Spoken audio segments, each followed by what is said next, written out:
राधे राधे दोस्तों, जय श्री केदार। आज इस वीडियो में मैं आपको ले चलूंगा हरिद्वार से केदारनाथ के उस सफर पर जहां हम संगमों के शहर देखेंगे, माँ धारी देवी का आशीर्वाद लेंगे और जानेंगे कि भैरव बाबा के बिना आपकी यात्रा अधूरी क्यों है। तो कुर्सी की पेटी बांध लीजिए, क्योंकि ये सफर थोड़ा सा ऊंचा और थोड़ा सा नीचा बहुत ही मजेदार होने वाला है। हर हर महादेव।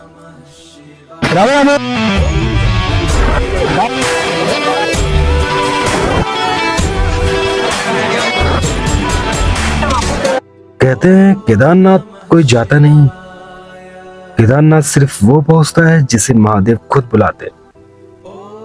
क्या आपने कभी सोचा है कि हजारों साल पहले बिना किसी क्रेन या मशीन के इतनी ऊंचाई पर ये विशाल पत्थर कैसे पहुंचे? ऐसे 2013 की उस प्रलय में जब सब कुछ बह गया, तब एक भीमशिला ने आकर मंदिर को खरोच तक लगने नहीं दी। सफर शुरू होता है हरिद्वार या ऋषिकेश से। यहां से आप बस पकड़ो या टैक्सी, लेकिन एक बात गांठ बांध लो, पहाड़ों के ड्राइवर फास्ट एंड फ्यूरियस के विन डीजल के सगे भाई होते हैं। वो मोड़ पर गाड़ी ऐसे काटते हैं, आपको अपनी पिछली 7 पीढ़ियां याद आ जाएंगी। और आपको एक प्रो टिप दे रहा हूं, देखिए सुबह 4 बजे निकलना, क्योंकि पहाड़ में सूरज और ट्रैफिक किसी का इंतजार नहीं करते। कभी भी शाम हो जाती है, कभी भी बारिश हो जाती है, पहाड़ों का कोई भरोसा नहीं होता। इसीलिए जितना आप जल्दी निकलेंगे ना, उतना जल्दी पहुंचेंगे आप। ठीक है। इसके बाद करीब 17 किलोमीटर आप पहुंचेंगे देवप्रयाग। यहाँ पर अलकनंदा और भागीरथी का मिलन होता है।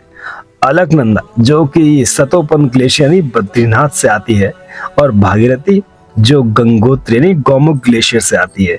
इन नदियों का महासंगम होता है यहाँ पर, और इसके बाद ही माँ गंगा का निर्माण साक्षात रूप से होता है और वो पहली बार भूमि पर आती हैं। देखकर ऐसा लगता है जैसे 2 सहेलियां बहुत सालों बाद मिली हैं। एक का पानी एकदम फिरोजी और दूसरे का थोड़ा सा मटमैला। यहीं से ये दोनों मिलकर गंगा कहलाती है। यहाँ सेल्फी लेते वक्त ध्यान रखना, नदी में अगर फोन गिरा तो सीधे बंगाल की खाड़ी में मिलेगा आपको। यहाँ शांति से बैठो, संगम की शक्ति को महसूस करो। आगे बढ़ते हुए हम पहुंचेंगे श्रीनगर, उत्तराखंड वाला, कश्मीर वाला नहीं। ठीक है। यहाँ से थोड़ा आगे धारी देवी जी का मंदिर है। दोस्तों, आपको ना एक बहुत ही इंपॉर्टेंट बात बताता हूँ, और ये काफी ज्यादा रहस्यमयी भी है। ये मंदिर बहुत पुराना है और बहुत रहस्यमयी है और बहुत ही ज्यादा शक्तिशाली है, क्योंकि ये माँ धारी देवी का मंदिर है। तो ये माँ का ही एक रूप है, दुर्गा जी का, माँ शेरावाली का। तो माना जाता है कि माँ धारी देवी जो है उत्तराखंड की रक्षक है।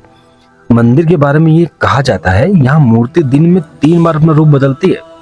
सुबह कन्या, दोपहर में महिला, शाम को वृद्धा। 2013 की आपदा याद है आपको? 2013 की उस आपदा के बारे में तो आपने सुना ही होगा। लोग कहते हैं कि माँ की मूर्ति को उनके स्थान से हटाने की वजह से वहां प्रलय आ गई थी, और ये सच्चाई है। तो भाई माथा टेकना मत भूलना यहाँ पर। ठीक है। और माँ से ये वादा कर लेना और माँ से ये प्रॉमिस ले लेना कि माँ मुझे बाबा के दर्शन सही से करा देना, थकान उकान सब मिटा देना। ठीक है। अब आता है वो प्रयाग जिसका हम बेसब्री से इंतजार कर रहे हैं, क्योंकि वहां ये ऐसा प्रयाग है जहां पर 2 भव्य नदियां नहीं, एक महान और एक अलौकिक और एक अनोखा संगम होता है, बद्रीनाथ और केदारनाथ का। बिल्कुल सही कहा मैंने। बद्रीनाथ यानी कि अलकनंदा सतोपन ग्लेशियर से जो आती है भव्य नदी हमारी, और महादेव यानी कि महादेव की नगरी केदारनाथ से आती है मंदाकिनी नदी, जो कि चौराबाड़ी ग्लेशियर से आ रही है। यहाँ पर 2 नदियों का संगम होता है, और जैसे कि आपको पता होगा, जब छोटी नदी बड़ी नदी से मिलती है तो बड़ी नदी के नाम से आगे चलती है।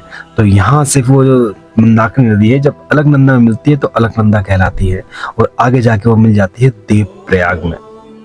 और इस प्रयाग को हम जानते इसलिए कि यहाँ भगवान शिव जी ने नारद मुनि को संगीत सिखाया था। अब नारद जी कितना सीखे वो तो पता नहीं, लेकिन यहाँ शांति जरूर मिलती है और सुकून के पल तो कहने वाले। अब मैं तो कह रहा हूँ आप यहाँ पर आइए और बैठिए, खासकर ना शाम के वक्त बैठिएगा, आपको बहुत ज्यादा सुकून मिलेगा। दिन में तो आपको थोड़ी चहल पहल दिखेगी, शाम को इतना सुकून मिलेगा ना आपको। यहाँ पर एक बार जरूर आइए आप, मैं आपको स्ट्रांगली रिकमेंड कर रहा हूँ। अब आप पहुंच गए हैं सोनप्रयाग। यहाँ से आपको अपनी गाड़ी छोड़नी होगी। सरकारी बोलेरो में बैठकर गौरीकुंड जाना होगा। गौरीकुंड वो जगह है जहाँ माता पार्वती ने शिव जी को पाने के लिए तपस्या की थी।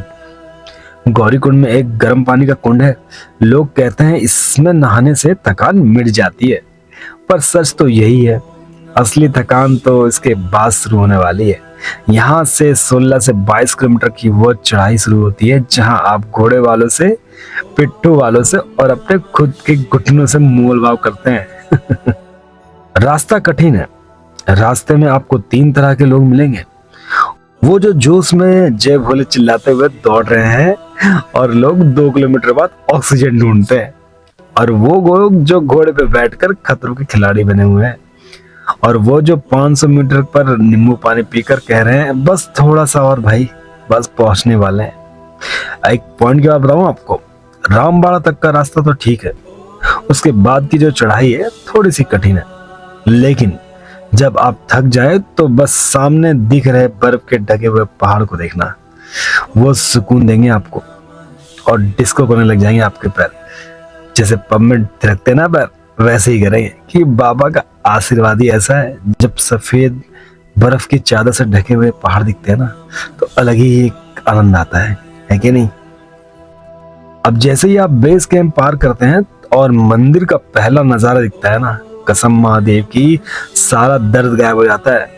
वो मंदिर, उसके पीछे का विशाल भीमशिला पत्थर जिसने 2013 में मंदिर को बचाया था, और वो हवा जिसमें सिर्फ शिव का नाम है।